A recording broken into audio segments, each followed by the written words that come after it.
মোটামুটি 11টি কারণে একটা সন্তান সুসন্তান থেকে কুসন্তানে পরিণত হয়। তার 1 নম্বর কারণ হচ্ছে সন্তানকে অবহেলা করা। 2 নম্বর কারণ হচ্ছে অতিরিক্ত সুরক্ষা দেওয়া। 3 নম্বর কারণ হচ্ছে অতিমাত্রায় বিধিনিষেধ আরোপ করা। 4 নম্বর কারণ হচ্ছে সন্তানের মতামত গ্রহণ না করা। 5 নম্বর কারণ হচ্ছে সন্তানের বন্ধু না হওয়া। 6 নম্বর কারণ হচ্ছে সন্তানের সামনে সমালোচনা করা। 7 নম্বর কারণ হচ্ছে সন্তানের সামনে ঝগড়া করা। 8 নম্বর কারণ হচ্ছে ছোট ছোট ভুলের কারণে সন্তানকে মারধর করা, মারপিট করা। 9 নম্বর কারণ হচ্ছে সব সময় চাপের ভিতরে রাখা, চাপের মধ্যে রাখা, চাপের আওতায় রাখা।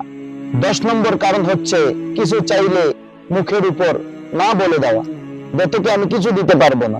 11 নম্বর কারণ হচ্ছে দুই সন্তানকে দুই রকম নজরে দেখা।